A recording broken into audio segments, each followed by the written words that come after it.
mystères de l'été.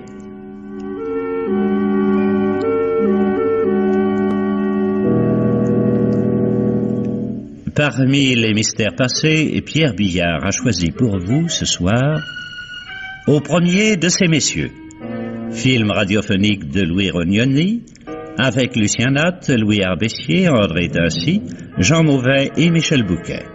Réalisation de Pierre Billard.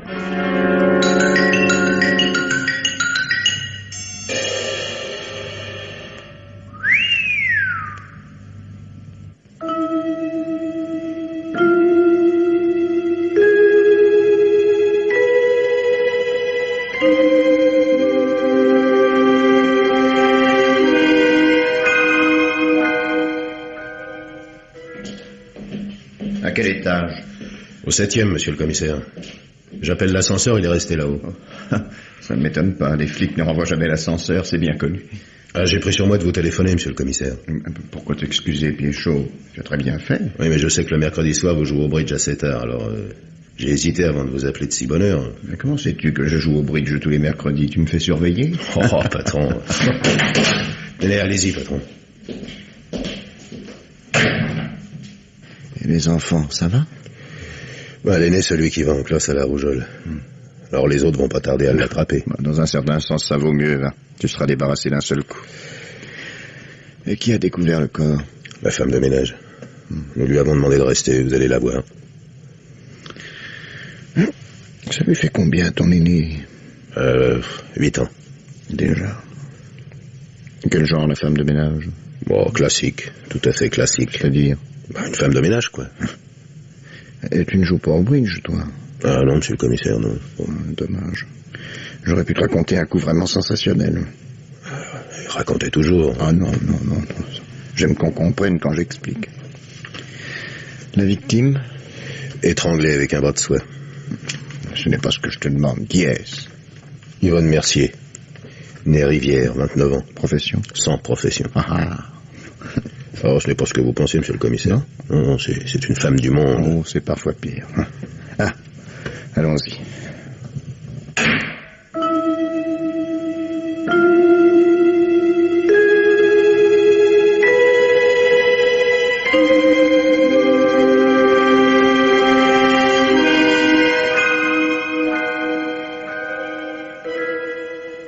Bon, vous vous appelez?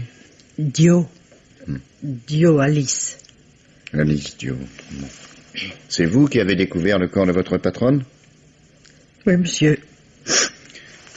Racontez-moi comment ça s'est passé, n'oubliez aucun détail. C'est très important. Mais j'ai déjà tout raconté à ce monsieur. Ah, ça ne fait rien, vous allez recommencer pour moi. Vous n'avez pas confiance en lui? En lui, si. En vous, moi. Oh. Je vous en prie, calmez-vous. Ne pleurez pas. Allons, ne pleurez pas, ça ne sert à rien. Oh, c'est bien. Alors? On a tout de même bien le droit de pleurer quand il y a un mort dans la maison. Bien sûr. Vous aimiez beaucoup votre patronne. Je comprends. Oh non. C'était un chameau. Oh, j'aurais pas dû dire ça. Non, ça va sûrement me porter malheur. J'aurais pas dû dire ça d'une morte. On ne dit pas toujours ce que l'on veut dire. Heureusement d'ailleurs, sinon il n'y aurait plus d'enquête possible. Vous croyez? Non, réflexion personnelle. Ne nous égarons pas. Vous avez fini de pleurer? Je sais pas. Ça peut me reprendre. Profitons d'une accalmie. À quelle heure êtes-vous arrivé ce matin à l'appartement? À 8 heures. Comme tous les matins, je viens tous les jours de 8 heures à midi. Je suis entré. Vous avez les clés? Bah oui, naturellement. À 8 heures, d'habitude, madame dort. On y va à la cuisine, je fais la vaisselle de la veille quand il y en a, et puis je prépare le petit déjeuner. Et ce matin? Ce matin?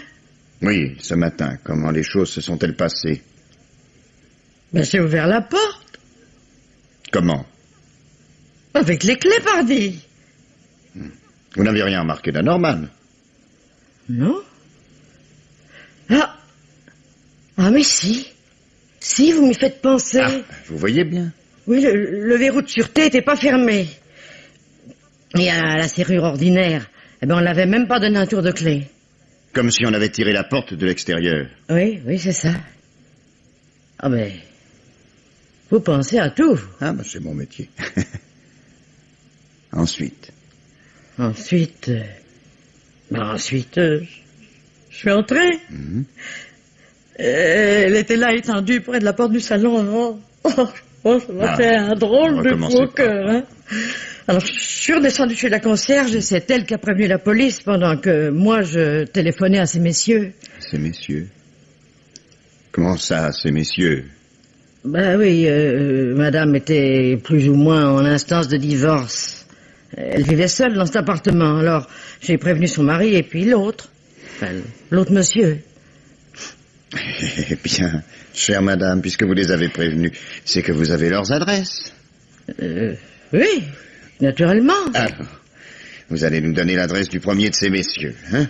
Celle de l'autre également, bien sûr. Mais oui, volontiers, monsieur le commissaire.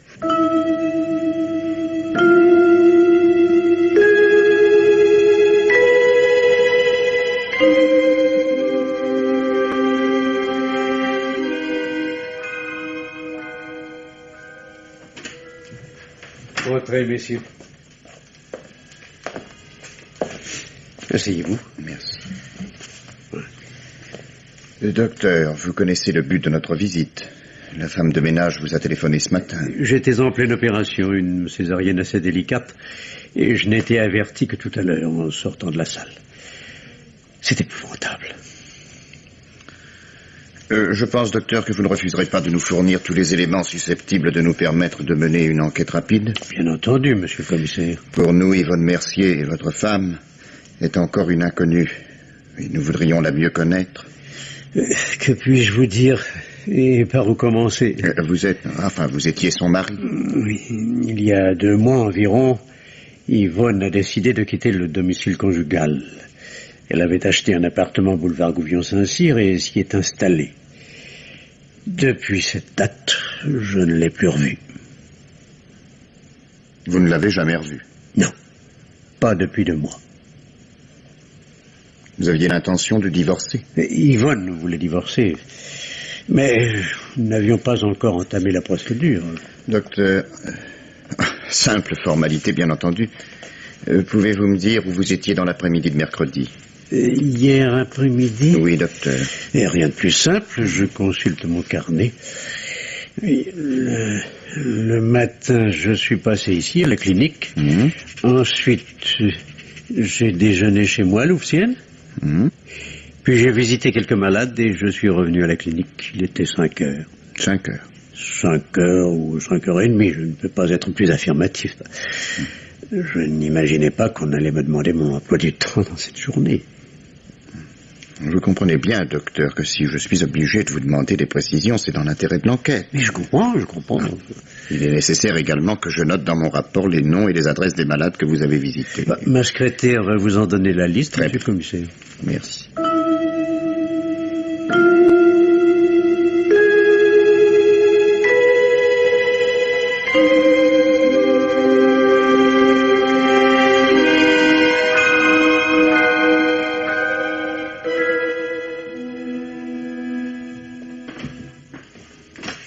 Entrez, monsieur le commissaire. Je vous en prie. Asseyez-vous. Merci.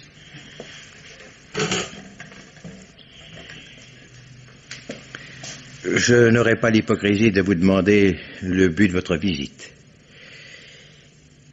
Il est de notoriété publique, en effet, que je suis, ou plutôt, hélas, que j'étais, l'ami d'Yvonne Mercier. Nous n'habitions pas ensemble, mais nous nous voyions à peu près quotidiennement. Oh, je vois évidemment qu'il est parfaitement stupide de penser que j'ai pu avoir le moindre geste meurtrier envers elle. S'agirait-il même d'un simple accident, une violente querelle qui aurait dégénéré? Nous ne nous querellions jamais.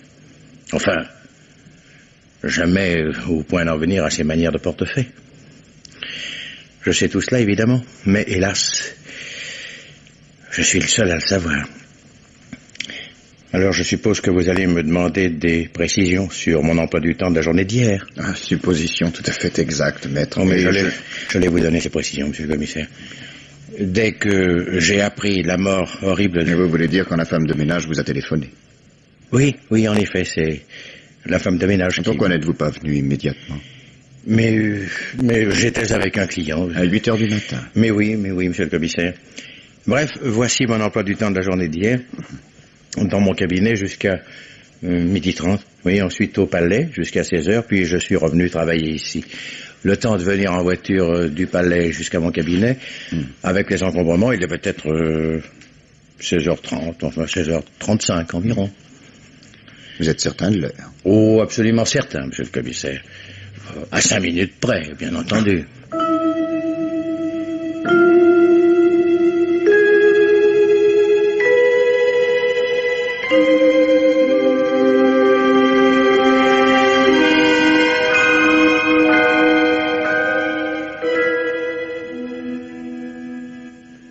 Vous avez lu les journaux, monsieur le commissaire? Oui, naturellement. La rougeole des enfants.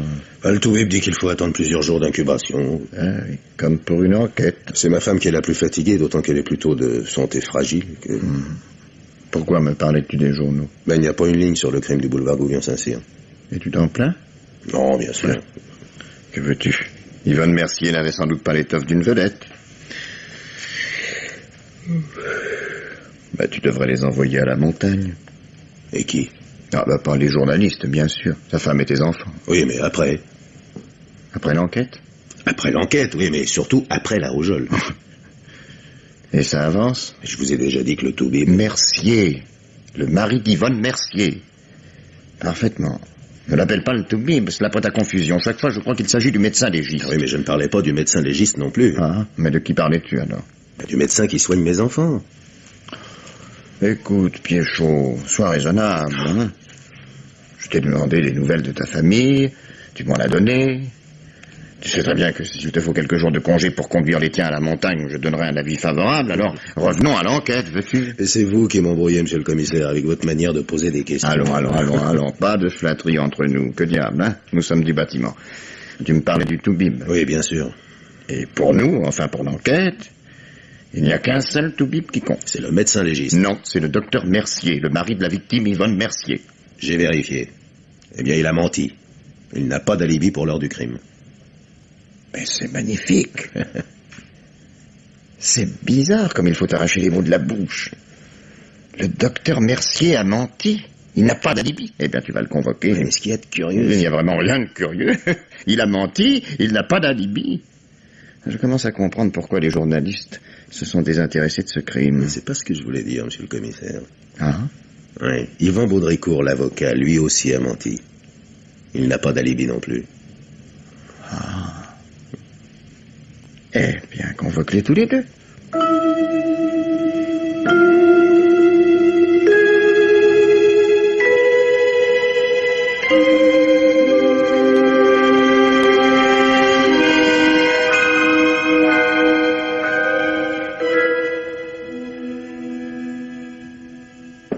Oui.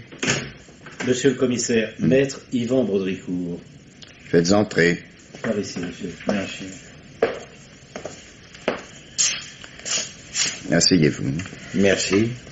Maître, avec vous, je n'irai pas par 4 chemins. Vous connaissez la loi. Ah, c'est bien, je m'en flatte, monsieur le commissaire. C'est parfait. Vous savez donc à quoi vous vous exposez en essayant d'entraver le cours normal de la justice. Mais quoi, je m'exposerai, monsieur le commissaire, car jusqu'à présent, je n'ai rien fait que je sache qui soit de nature à entraver l'action de la justice. Puisque vous le prenez sur ce ton, je serai brutal. Pourquoi m'avez-vous menti? Oh, monsieur le commissaire, vous avez bien dit menti. Vous avez donné de votre emploi du temps de la journée de mercredi une version parfaitement inexacte. Je pensais avoir affaire à un homme du monde. Allons, maître. Si le terme homme du monde vous choque ou vous irrite, je dirais un homme, tout simplement. Un homme doué du minimum de sensibilité susceptible de lui faire comprendre que je venais d'être atteint dans ce que j'avais de plus cher. Les heures pénibles que j'étais en train de vivre pouvaient me faire oublier certains détails d'une journée que j'aurais souhaité de tout mon cœur être une journée comme les autres. Yvonne Mercier, elle aussi, aurait souhaité que cette journée fût une journée comme les autres. Monsieur le commissaire, vous n'avez pas le droit. D'énoncer des vérités premières, j'en ai le droit, et parfois même le devoir, quand les autres semblent les ignorer. Yvonne Mercier était jeune, belle et riche. Elle a accueilli sans méfiance son meurtrier car c'était un familier.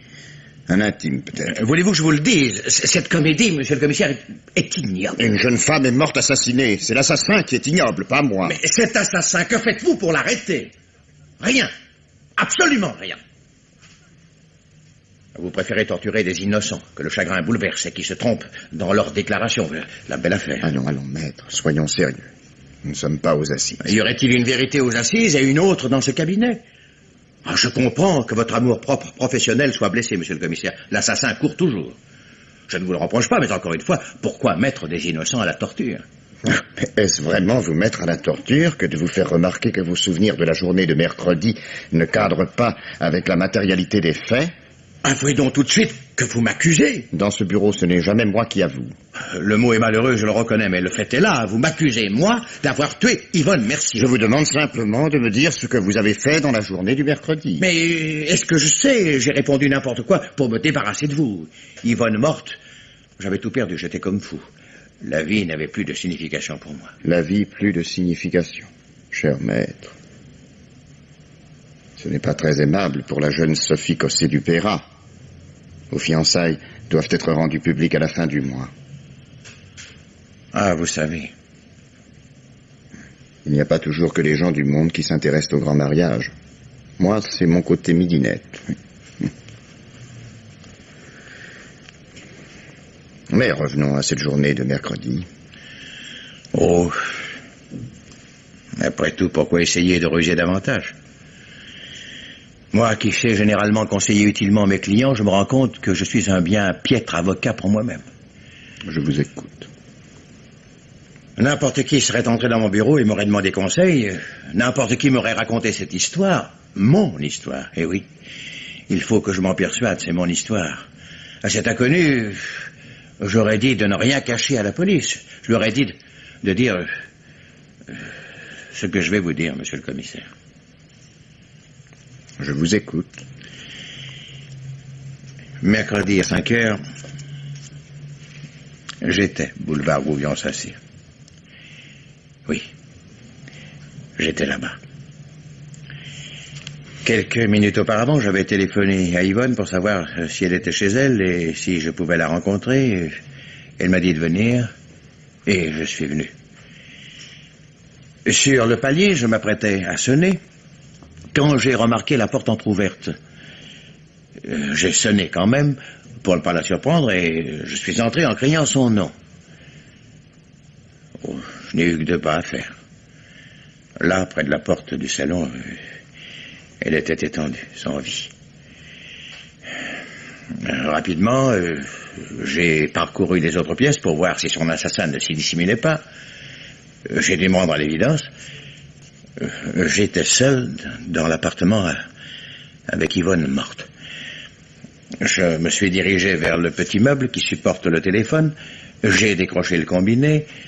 J'allais former sur le cadran les chiffres de police secours et puis l'émotion, sans doute, j'ai eu comme un éblouissement.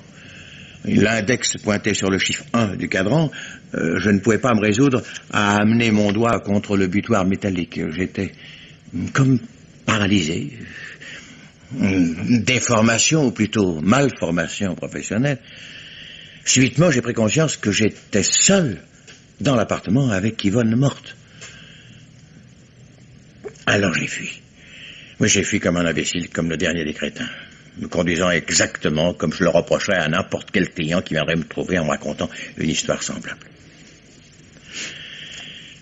Voilà, monsieur le commissaire. À 5 heures, donc, vous étiez boulevard Gouvion-Saint-Cyr et la porte du palier était ouverte. Oui, monsieur le commissaire. Et en fuyant, enfin, je veux dire en partant, vous avez refermé cette porte? Je ne sais pas, monsieur le commissaire. Essayez de préciser, c'est très important. Je l'ai probablement fermée en la tirant sur moi. Je l'ai probablement fermée, je ne peux pas être absolument affirmatif.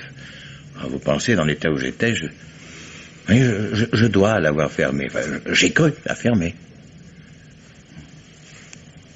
En arrivant, vous avez pris l'ascenseur. Oui, naturellement. Vous n'avez croisé personne dans les couloirs de l'immeuble? Oh non, personne.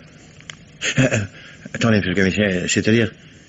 Si, à la hauteur du 3e étage, un monsieur descendait l'escalier. Pouvez-vous me donner son signalement? Vous me posez un cas de conscience, monsieur le commissaire, un véritable cas de conscience. Dans les affaires criminelles, c'est assez courant.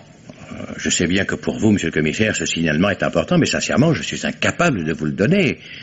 J'étais dans l'ascenseur et lui descendait par l'escalier.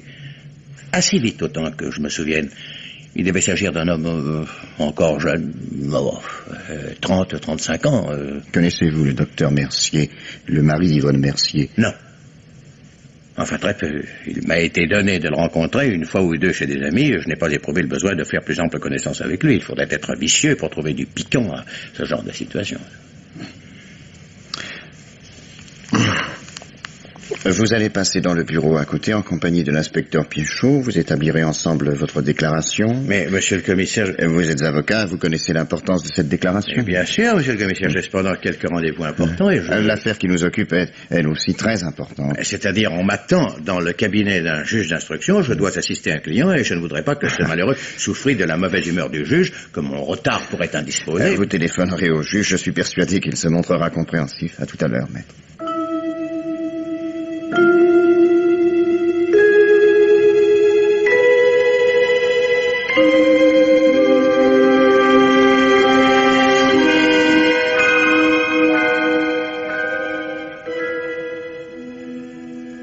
Asseyez-vous, docteur.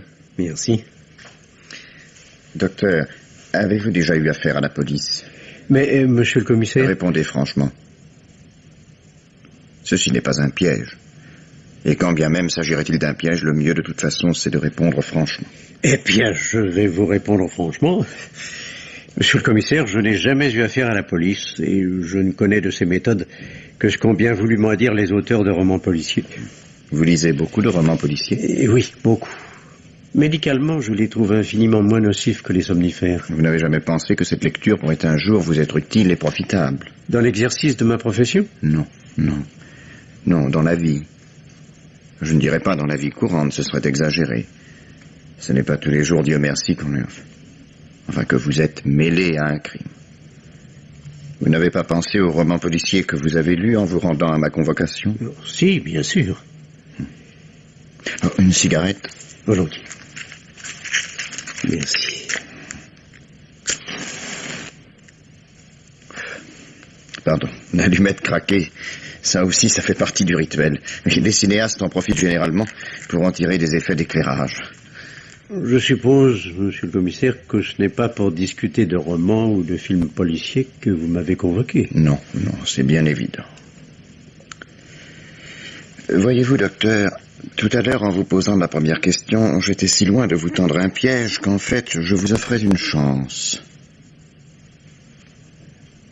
Vous ne comprenez pas? Non.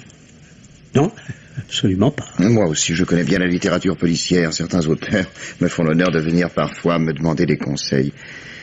Il est impossible qu'un lecteur assidu, ce qui est votre cas, ignore qu'il est dans les habitudes des enquêteurs de vérifier les alibis. Monsieur le commissaire, je ne comprends toujours pas. Docteur, vous m'avez menti. Oui. Je vous écoute. Les histoires, ça n'arrive qu'aux autres. J'ai l'habitude de répéter souvent à mes clients que la maladie peut frapper tout le monde. Et quand je le dis, je le crois, parce que c'est vrai. Aujourd'hui, c'est moi qui suis malade, et je ne veux pas le croire. L'histoire que je lisais, c'était mon histoire. Je ne sais pas comment vous avez fait, je ne sais pas comment vous ferez, mais vous avez découvert, ou vous êtes sur le point de découvrir la vérité. Alors, autant que je vous le dise tout de suite. Mercredi à 5 heures, j'étais boulevard Gouvion-Saint-Cyr. Ah. Ce jour-là, mercredi à midi, après 2 mois de séparation, je me décidais à téléphoner à ma femme.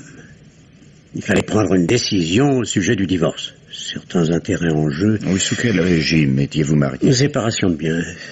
Ce n'est un mystère pour personne que ma femme était infiniment plus riche que moi. La clinique de Neuilly... Donc, pratiquement lui appartient. Oui. Et vous êtes son héritier? Tant que nous étions mariés, oui. Il existe un testament au dernier vivant. Ce mercredi, donc, vous lui téléphonez? Oui.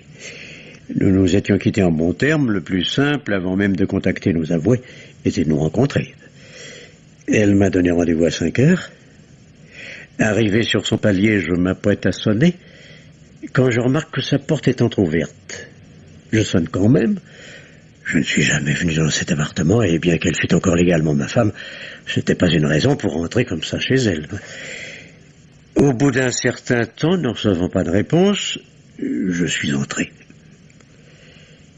Près de la porte du salon, elle était là. Réflexe professionnel, je me suis penché sur elle. L'examen a été rapide et sans équivoque, hélas. Comme la mort ne datait que de quelques minutes, quelques secondes peut-être, j'ai visité toutes les pièces de cet appartement que je ne connaissais pas. Dans l'espoir d'y découvrir peut-être l'assassin? Oui, c'est ça, monsieur le commissaire. J'ai aperçu le téléphone sur un petit meuble. J'ai voulu appeler la police. J'ai décroché le combiné. Et vous n'avez pas appelé? Non. Je n'ai pas appelé. J'ai réalisé que j'étais seul dans cet appartement avec ma femme morte. J'avais l'impression d'être pris dans un piège diabolique. Et je l'étais véritablement. J'étais le coupable idéal. J'ai fui. J'ai littéralement fui. Vous m'avez dit tout à l'heure que lorsque vous êtes arrivé à l'appartement de votre femme, vous aviez trouvé la porte ouverte. C'est bien cela? C'est ça, monsieur le commissaire. Entrouverte, plus exactement. Quand vous êtes parti, vous avez refermé cette porte? Oui, je crois. En êtes-vous certain? Oui, j'ai fermé la porte. Et pour grimper au 7e étage, vous aviez pris l'ascenseur? Non. Pourquoi? Je ne prends jamais l'ascenseur. Je ne le supporte pas. C'est une maladie, je sais. Un célèbre constructeur d'avions en est également affligé. C'est tout de même un peu plus ridicule que pour un médecin. Vous n'avez croisé personne dans les couloirs de l'immeuble? Dans les couloirs, non. Mais pendant que je montais par l'escalier, un homme descendait par l'ascenseur. Au moment donc où vous montiez? Où vous montiez à pied vers le 7e étage, un homme descendait par l'ascenseur. C'est bien cela? Oui, monsieur le commissaire. Pouvez-vous me donner le signalement de cet homme? C'est difficile, monsieur le commissaire. Pourquoi? Il lisait un journal, je n'ai pas pu voir son visage. Il dissimulait son visage derrière un journal? Je n'ai pas dit qu'il se dissimulait, monsieur le commissaire. J'ai dit qu'il lisait un journal, c'est tout. Connaissez-vous Yvan Baudricourt? L'avocat? Oui. De bonnes âmes s'étaient chargées de me dire qu'il était l'amant de ma femme, mais comme Yvonne et moi, nous vivions séparément, en fait, depuis longtemps. Vous le connaissez donc? Oui et non. Nous nous sommes rencontrés une fois ou deux chez des amis qui nous avaient tous spécialement invités, je suppose, pour voir la tête que nous ferions. Ils en ont été pour leurs frais. Je ne me sens aucune vocation pour le vaudeville.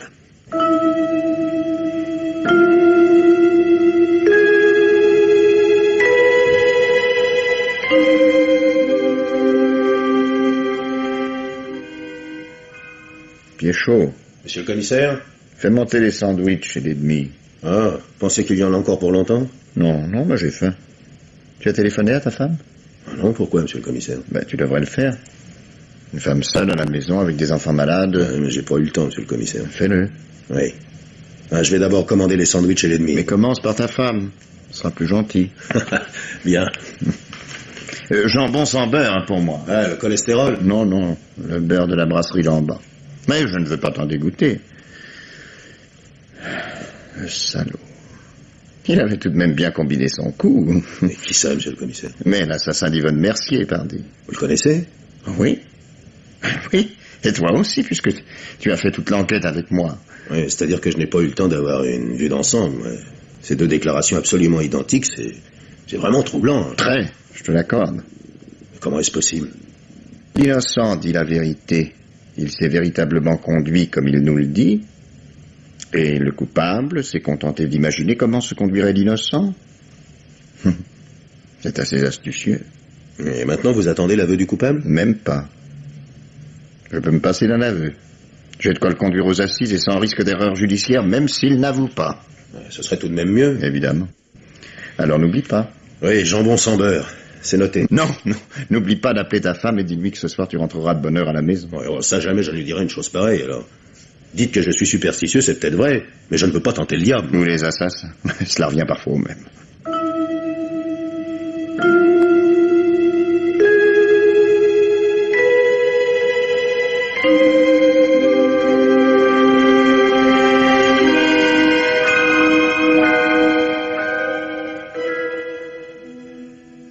Messieurs, je vous ai réunis dans ce bureau malgré la répugnance que chacun de vous manifeste à fréquenter l'autre.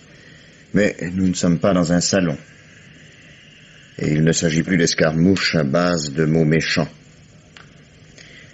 La femme qui vous a séparé de son vivant vous unit aujourd'hui par les liens indissolubles du crime. Monsieur le commissaire, je proteste solennellement. Maître, je vous rappelle que vous n'êtes pas ici en qualité d'avocat. Je sais, je suis l'un des suspects. C'est un mot qui n'existe pas officiellement dans la terminologie judiciaire. Il est grotesque de penser que nous ayons pu unir nos efforts, le docteur et moi-même, pour... Mais dites-lui, docteur, dites-lui donc. J'ai dit tout ce que j'avais à dire. Mais enfin, docteur, il est de notoriété publique que nous ne nous fréquentons pas. Baudricourt, je vous en prie. Je ne prétends pas que vous ayez agi ensemble. Mais vous venez de parler des liens indissolubles du crime. Et je maintiens l'expression. Vous êtes unis par les liens indissolubles du crime parce que l'un de vous a tué Yvonne Mercier en essayant de faire passer l'autre pour l'assassin.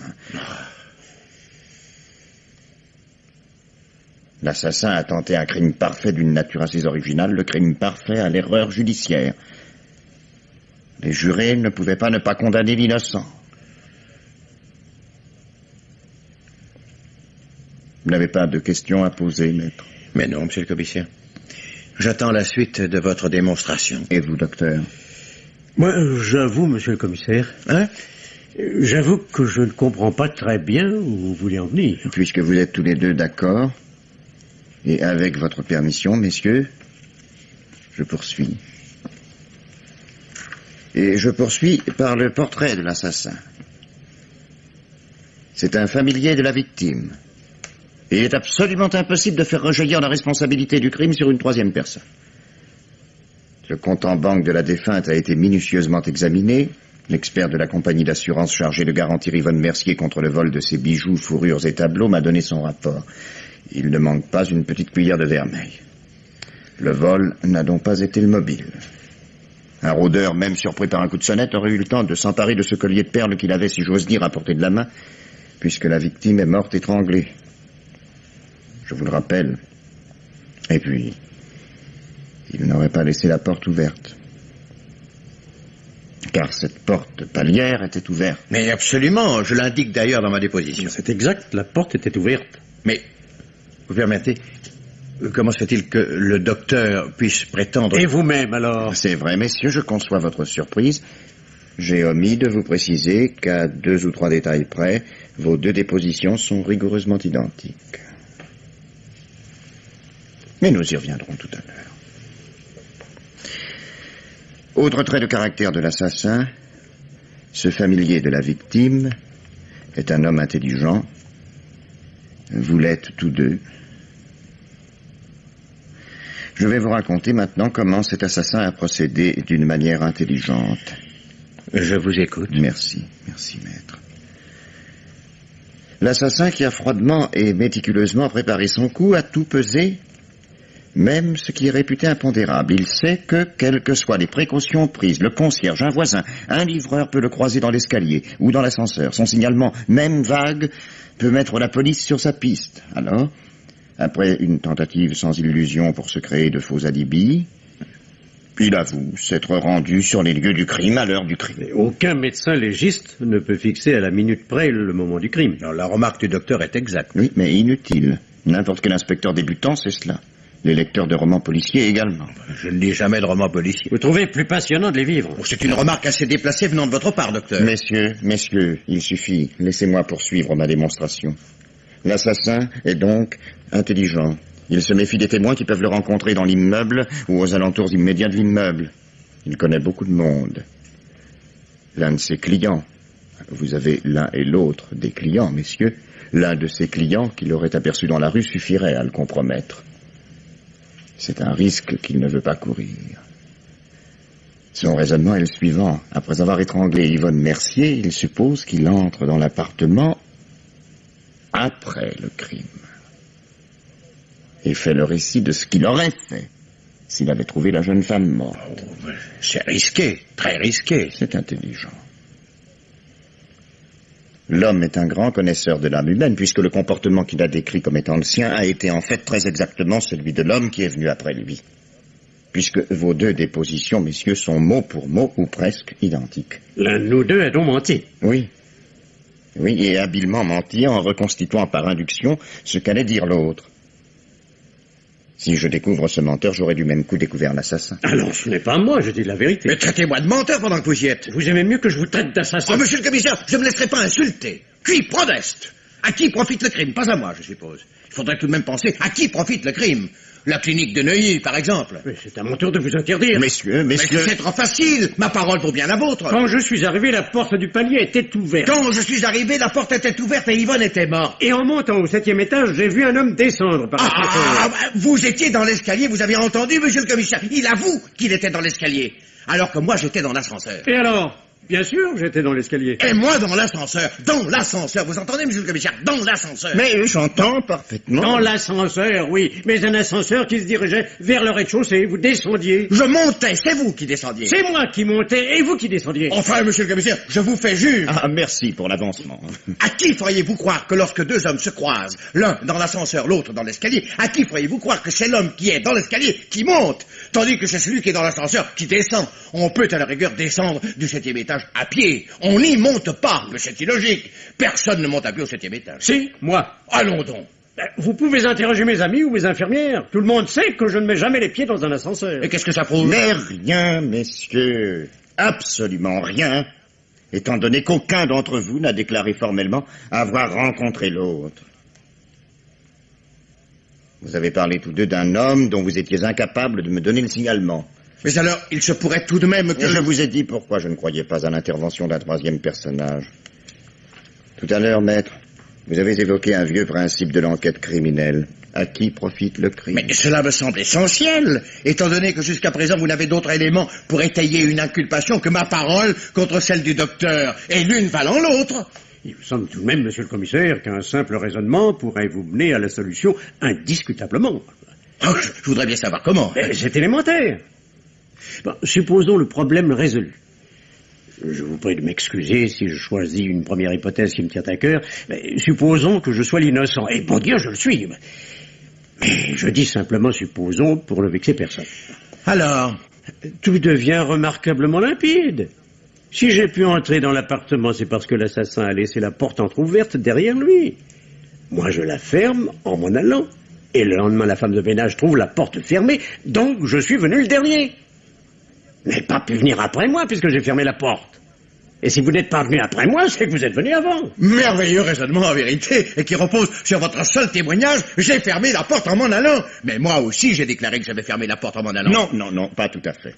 Comment cela, monsieur le commissaire? Dans la déposition que vous avez signée, vous êtes moins affirmatif. Vous dites que vous avez probablement fermé la porte. J'ai dit probablement parce que je suis sincère, et que dans l'état d'affolement où j'étais, je suis bien incapable de me souvenir de tous les gestes que j'ai pu faire. Et si vous l'aviez laissée ouverte? Mais j'ai déclaré que je l'avais probablement fermée. J'ai même ajouté, j'ai cru l'avoir fermée. J'ai dû la fermer, c'est clair. Et comme de toute manière, j'ai eu moi aussi la femme de ménage au téléphone, si j'avais voulu mentir, je n'avais qu'à déclarer froidement que j'avais fermé la porte. Vous le constatez, messieurs, vous êtes tous deux logés à la même enseigne.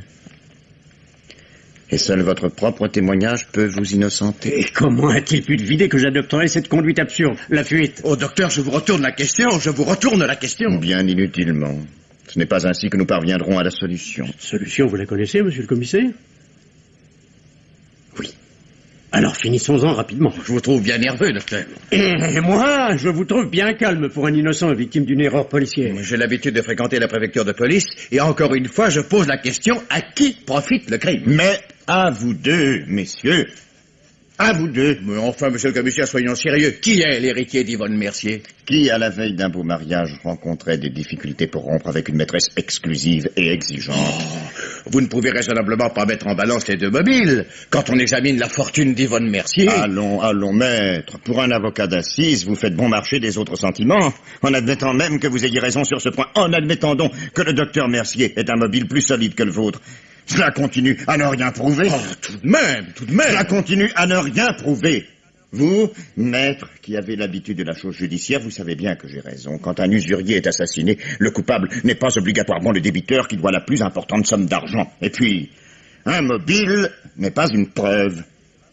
C'est à la rigueur une présomption. Et pensez-vous, tel que l'affaire se présente, avoir autre chose qu'une présomption? Oui. Vous avez une preuve, monsieur le commissaire? Mais oui. L'assassin a cru s'en sortir en nous enfermant dans un faux problème. Deux hommes donnent d'un même fait une version identique. L'un est un menteur et le menteur c'est le premier de ces messieurs, celui qui a tué et qui a laissé derrière lui la porte palière ouverte pour que l'autre entre et se trouve seul dans l'appartement avec le corps de la victime. Nous sommes bien d'accord, docteur? Mais oui, monsieur le commissaire, ça fait plusieurs heures que nous ne disons pas autre chose. L'astuce de l'assassin, c'était de créer ce faux problème. Lequel des deux avait menti? Ainsi posée, la question est insoluble. Vous l'avez constaté vous-même tout à l'heure à propos de cette rencontre dans l'escalier. Il suffit au menteur de dire « je montais » alors que l'autre descendait. Le tour est joué. Et l'on ignorera toujours lequel était le premier de ces messieurs dans l'appartement d'Yvonne Mercier. Pour résoudre le problème, il est nécessaire et suffisant d'ailleurs de poser la question en d'autres termes.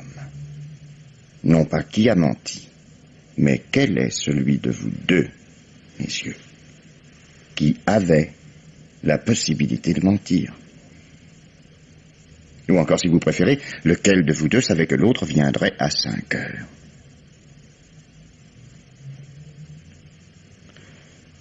Maître Baudricourt, quand on pose la question sous cette forme, la réponse ne fait aucun doute, n'est-ce pas? Seul celui qui rencontrait quotidiennement la victime pouvait savoir que ce jour-là, à 5 heures, après 2 mois de séparation, l'autre allait venir pour discuter d'une chose capitale pour votre avenir à tous les trois, le divorce.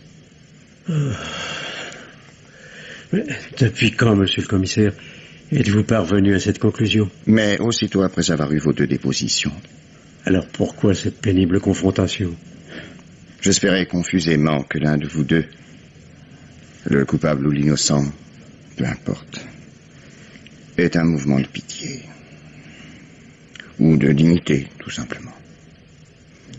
Yvonne Mercier était jeune, belle et riche. 20 années passées au service de la police n'ont pas réussi à entamer mon incurable optimisme. Rien à ajouter, maître Baudricourt? Je ne parlerai qu'en présence de mon avocat.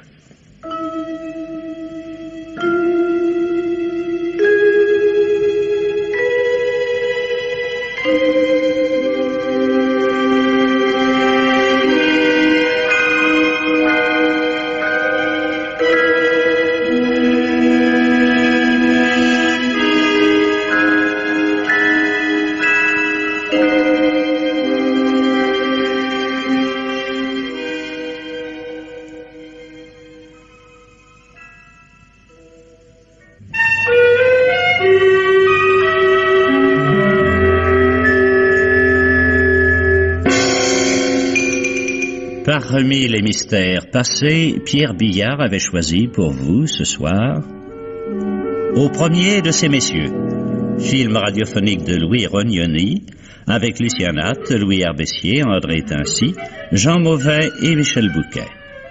C'était Un mystère de l'été.